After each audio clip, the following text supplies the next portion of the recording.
bukan pejuang kalau kayak begitu, betul kagak?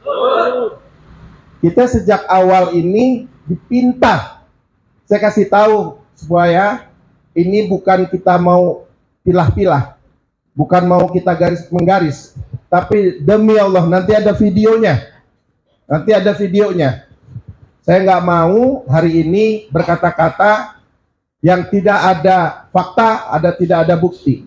Bapak Rusdi Saleh menyatakan bahwa Bamus Betawi tongkat estafetnya sesuai mekanisme anggaran dasar anggaran rumah tangga, bahwa di tahun 2023 terpilihnya saya Muhammad Rifki, Bang Egy Pitung, dan semua peserta MUBES hadir dan sah dalam situasi mekanisme organisasi. Dan pelantikannya pada saat itu di gedung DPR MPR. Nah sekarang terus Bandi, diri dong lu dong. Waduh, kan main banyak juga ya lah ini. Jangan diundang pimpinannya. Oke. Bentar. Dewan adat. Dewan adat. Untuk siapa? Indonesia. Dewan adat. Dewan adat. Untuk siapa? Indonesia. Amin.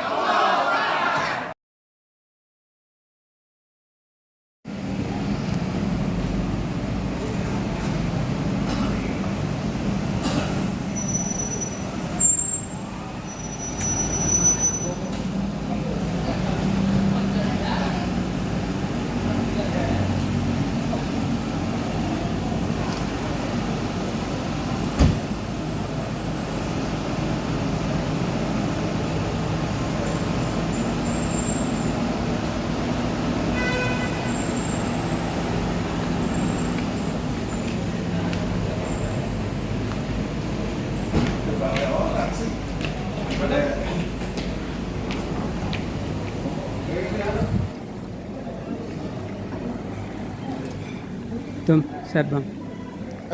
Anan. Siapa nih? Masuk.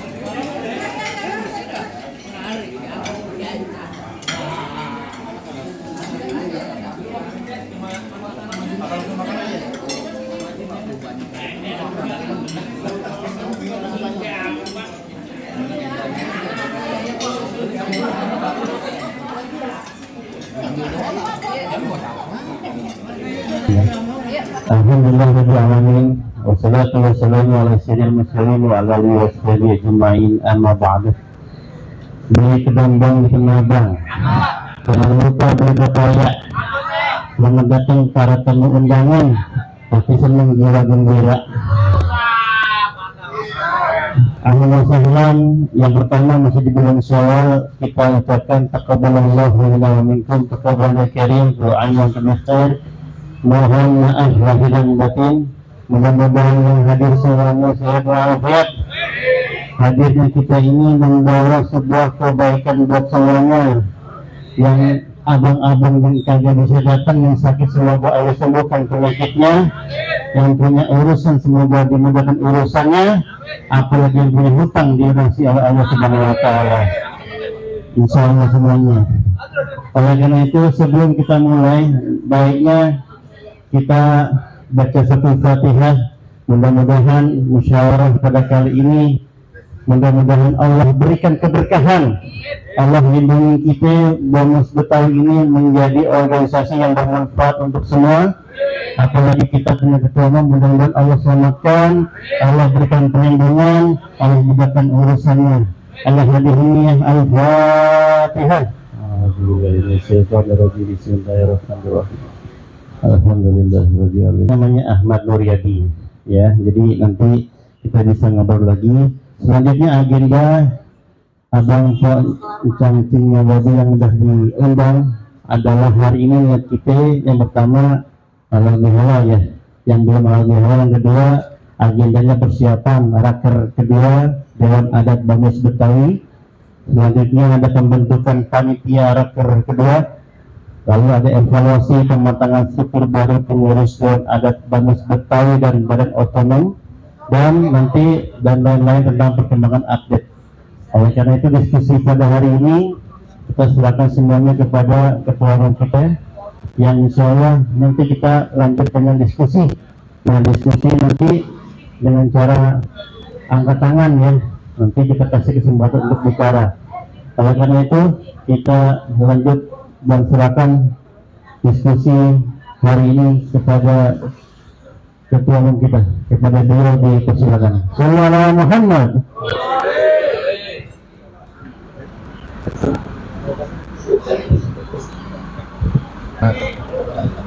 Baik, Assalamualaikum warahmatullahi wabarakatuh.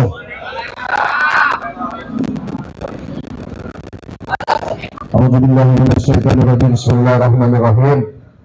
La haula wala quwwata illa billahil aliyyil azim. Asyhadu an la ilaha illallah wa asyhadu anna Muhammadar Rasulullah. Allahumma shalli ala sayyidina Muhammad wa ala ali sayyidina Muhammad. Ya arhamar rahimin, irhamna ya zal jalali wal ikram. Rabbi shrah li sadri wa yassir li amri wahlul 'uqdatam min lisani yafqahu qawli. Amma ba'du. Pertama-tama saya ingin mengucapkan banyak syukur alhamdulillah kepada teman-teman pengurus Dewan Adat Badan Musyawarah Masyarakat Betawi, Bamus Betawi, di mana situasinya mungkin semua sama-sama tahu. Eri, jangan ribut soal absen, gak ada ongkosnya, Eri, tenang.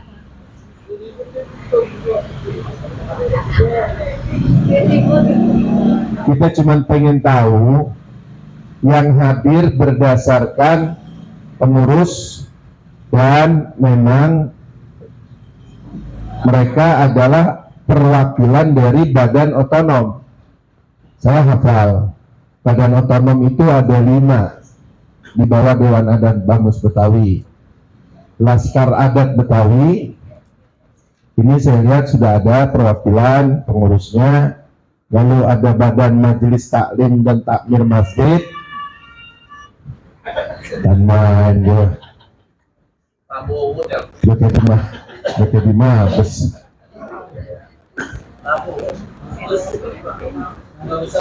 Sampai di mana tadi? Oh, apa? Lembaga badan otonom, yaitu Majelis Taklim dan Takmir Masjid. Biasanya ada Pak Hajah Neneng atau Ustadz Fajar, adiknya Uje. Lalu ada Mpok None. Mpok None perwakilannya ini juga. Jadi sengaja kita duduk di sini. Ini kita jadikan rapat pleno juga. Saya berorganisasi nggak mau ujuk-ujuk, mau mencat orang, mau apa, nggak ada saksi. Bahwa ini mewakili dan perwakilan daripada semua badan otonom dan pengurus. Dinamikanya lagi kenceng Dewan Adat ya. Goyangannya Masya Allah. Kalau kata kapal ombaknya lagi kenceng. Cuman kalau kapal emang udah dari dulunya nggak ada masalah apa-apa, itu anggap jadi riak-riak aja. Ditambah dari luar, belum lagi dari dalam. Belum lagi saya banyak omongan isu A, B, C, D, E. Waduh. Ya biasa deh. Soalnya Betawi jangankan berorganisasi, nggak berorganisasi aja ngomongin orang. Betul kagak? Apalagi ada duluan dia maju. Waduh, udah deh. Diomongin tuh. Padahal dia udah kaya sendiri misalnya. dia nyari duit sendiri, tetap aja diomongin. Lah, gue tahu itu bocah kecilnya begini, ngapain lu ikutin dia? Begitu aja urusannya. Jadi kita nih mulai sekarang sebagai orang Betawi yang harus pemikirannya tuh lebih maju. Jangan, kalau orang bilang kita dulu dibilang sebenarnya orang Betawi, mungkin istilah sekarang baper. Memang zaman dulunya, saya buka sedikit lihat aja deh. Dulu psikologi orang Betawi itu ditekan sama Belanda. Nggak boleh bersuara bagaimana intervensi Belanda, karena ini adalah pusat pemerintahannya penjajah Belanda. Wajar kalau orang Betawi nggak boleh berkembang. Dan akhirnya jadi turun-temurun, jadi paranoid. Jadi bego, jadi satu sama lain, kita dibodohin. Kenapa dalam sejarah itu Betawi sampai hari ini agak mundur soal pendidikan, soal pengetahuan? Karena memang dulu, memang daya tekan Belanda itu luar biasa terhadap orang Betawi. Karena Belanda ingin berkuasa ratusan tahun. Pusat pemerintahan di sini, jadi lingkungannya nggak boleh ada yang hidup. Apalagi pesantren-pesantren tua nggak ada di Jakarta. Kenapa? Karena di situ pusat pergerakan. Kenapa orang Betawi kudu ngajarin silat? Karena itu, menjaga diri. Wajib tuh hukumnya orang Betawi itu. Kalau lo kagak bisa silat, lo jangan jadi anak Betawi toh. Karena apa? Kita Betawi udah ditekan sama Belanda begitu. Jadi orang tuanya belajar lalu turunin ke anaknya. Belajarnya juga di belakang rumah. Habis maghrib, biasanya habis deresan. Kenapa dia di belakang rumah? Ya karena supaya jangan sampai ketahuan Belanda. Jadi begitu dia keluar rumah, maka dia harus bisa jaga diri. Karena apa? Musuhnya di depan mata Belanda. Nah, satu sama lain akhirnya saling curiga, dipecah belah. Inilah akhirnya pola pikir turun-temurun yang nggak pernah maju kita. Seharusnya Jakarta sebagai ibu kota, kata Bung Karno, tahu karena orang Betawi itu akomodatif, terbuka, sama siapa aja boleh datang ke Jakarta. Disitulah Bung Karno menentukan bahwa ini masyarakat intinya, masyarakat aslinya heterogen, sama seperti bangsa Indonesia. Maka akhirnya Jakarta lah ditentukan menjadi ibu kota paling pas, karena di setiap wilayah primordialnya terlalu tinggi, terlalu kuat. Pernah dicoba di Jogja, nggak kuat, karena Jawanya terlalu kuat. Indonesia harus dari Sabang sampai Merauke, referensinya adalah Jakarta, Batavia, Jayakarta. Maka penduduknya lah dianggap Betawi. Makanya kalau kita lihat pengantin Betawi, ya, yang satu laki itu pakaiannya gomis, adat Arab, yang Cina, yang perempuan pakaiannya merah, ada rombe-rombe di kepala, itu pakaian adat Cina. Maka bukan disebut pengantin Cina, bukan disebut pengantin Arab, disebut pengantin Betawi. Karena apa? Betawi lahirnya adalah alkulturasi. Tapi secara psikologi, Betawi sangat-sangat orang yang tertekan pada saat di zaman-zaman kolonial Belanda. Nah, saya sekarang udah zaman kemerdekaan, udah zaman terbuka, udah zaman digital. Pola pikir kita harus berubah. Harus jangan ngikutin pola-pola orang tua kita yang masih ortodok kadang-kadang. Bukan orang tua kandung. Kadang-kadang orang tua kita nih yang Betawi, yang ngakunya kepengen majuin Betawi, tapi maunya turu-turu dia. Betawi dia aja. Yang lain nggak boleh mikirin Betawi. Salah apa bener tuh? Salah. Ini mumpung lagi di YouTube nih. Jadi maksudnya kita pengen momentum rapat ini, kenapa saya sebut undangannya itu wajib hadir, pengurus DPP hadir di sini. Ini ada beberapa, saya lihat ukurannya hanya ukuran materialistik. Dilihat ini yang sebelah dapat dana hibah, yang sebelah dapat dana hibah, lagi acara Lebaran Betawi, yang satu lagi ada sekretariat, yang satu nggak ada sekretariat. Dianggap kita udah jatuh, malu dia hadir. Bukan pejuang kalau kayak begitu, betul kagak?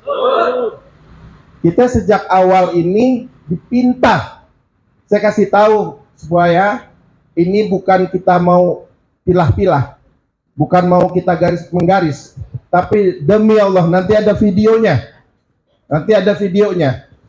Saya nggak mau hari ini berkata-kata yang tidak ada fakta, tidak ada bukti bahwa Bamus Betawi pendirinya yang asli ini tinggal satu orang yang masih hidup, yaitu Babe Haji Rusdi Saleh.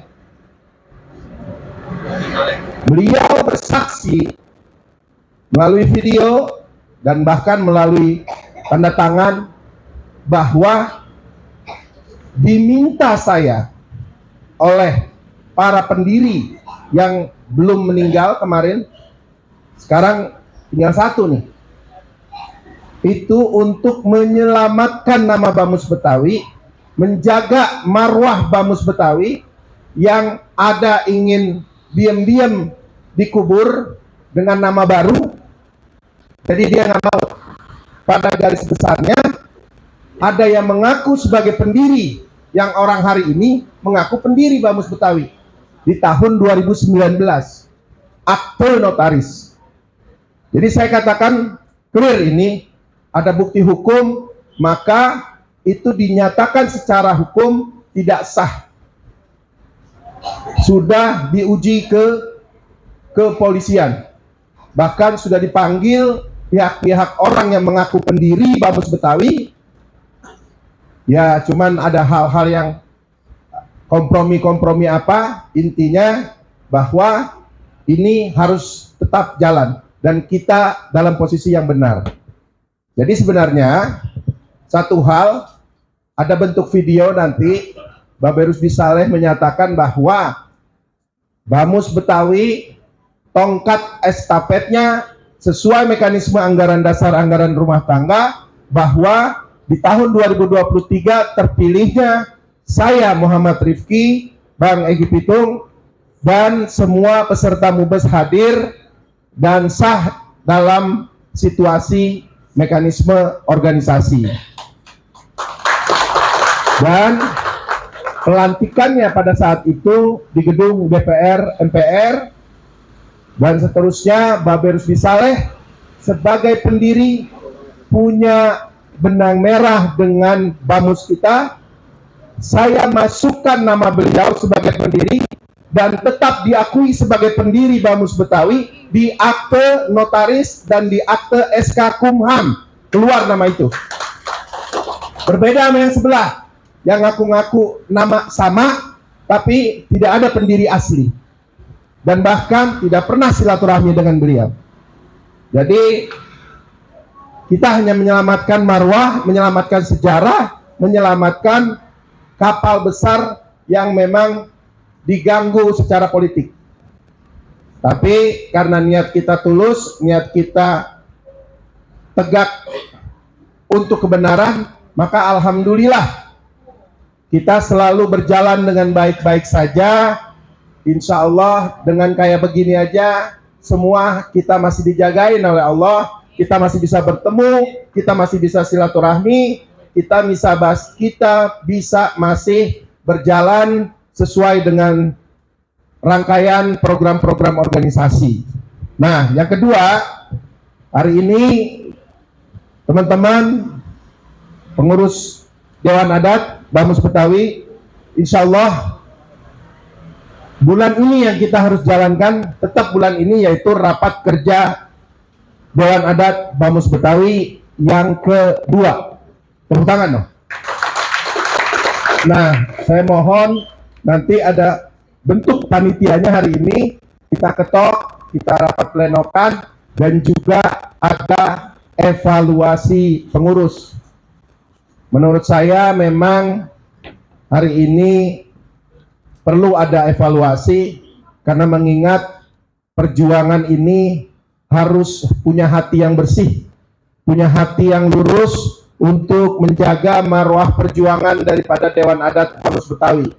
Hari ini bisa barangkali ada beberapa yang mengaku sebagai nama yang sama, tapi kita tidak ada yang tahu ke depan bagaimana sesungguhnya yang namanya sebuah kebenaran tidak ada yang mendua.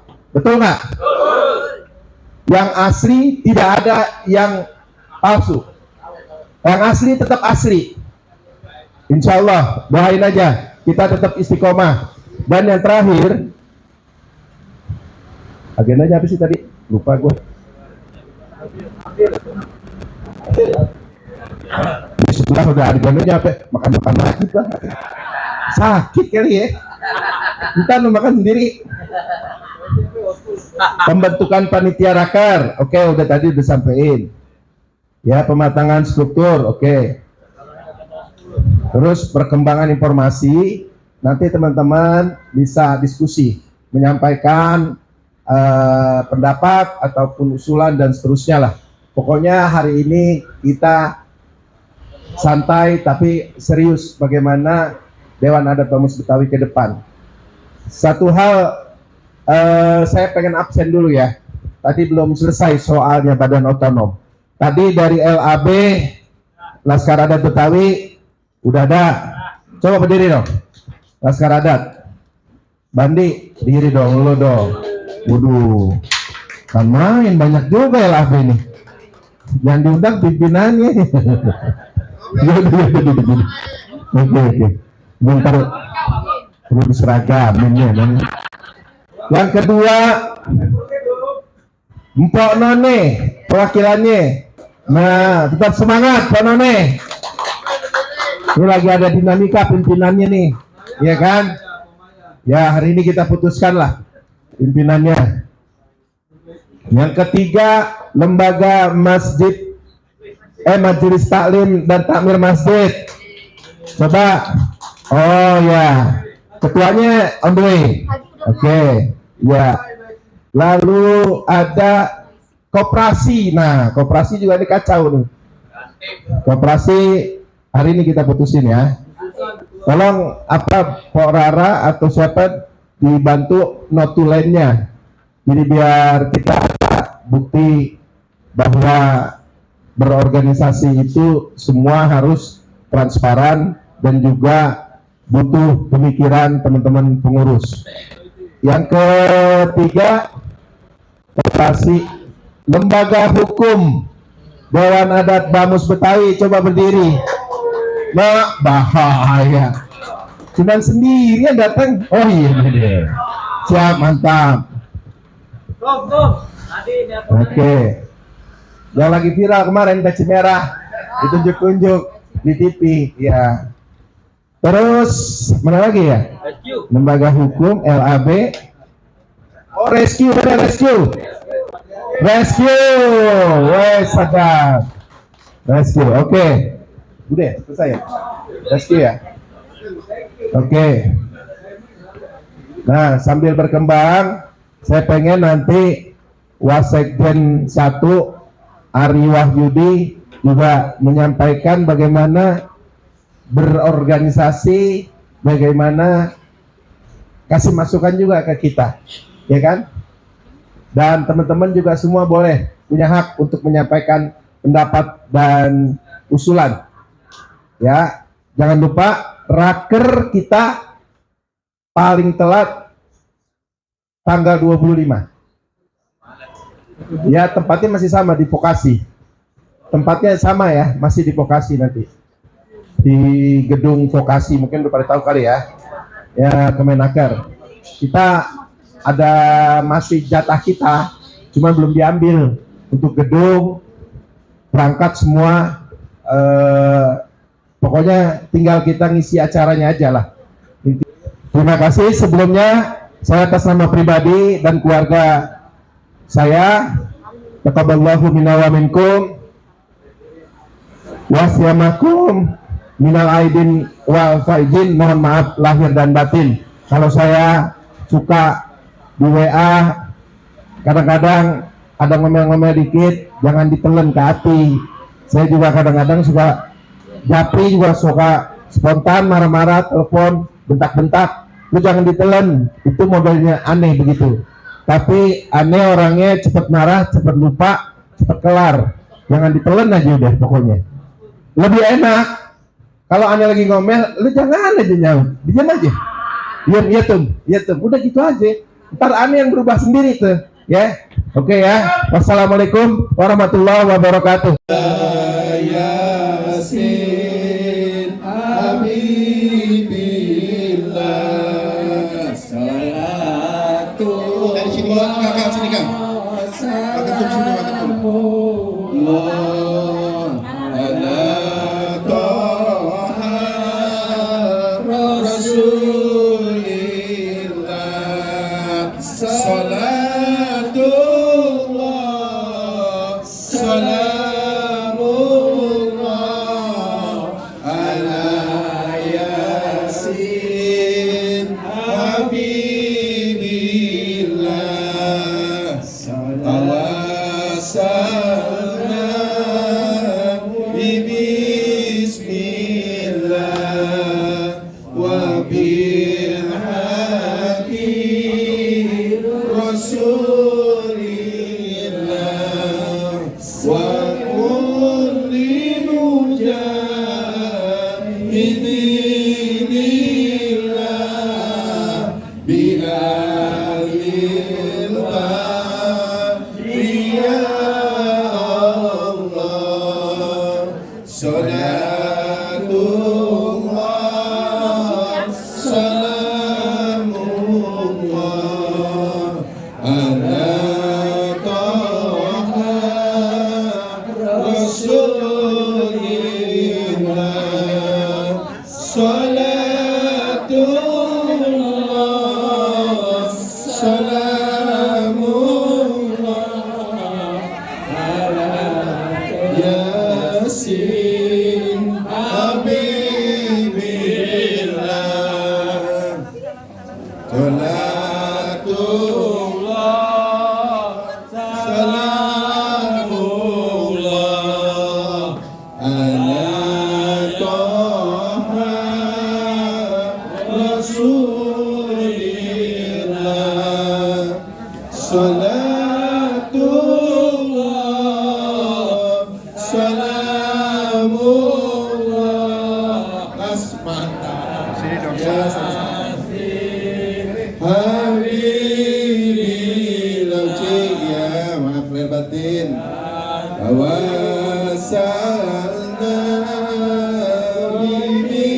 bismillah wa bil hadi rasulillah wa kulli mujahidillah waduh jangan bil bahri ya Allah. Ya semua salatullah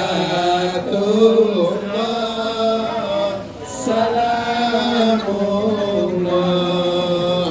ala Toha Rasulillah salatullah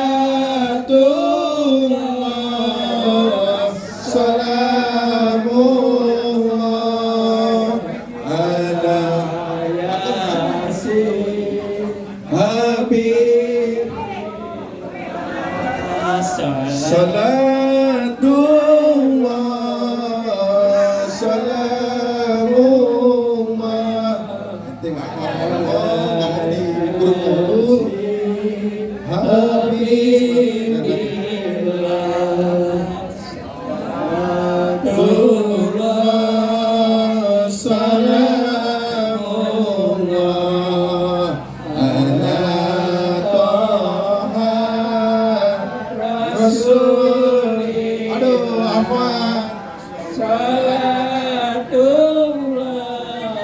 salamullah ala ya. Jangan paling dulu kan.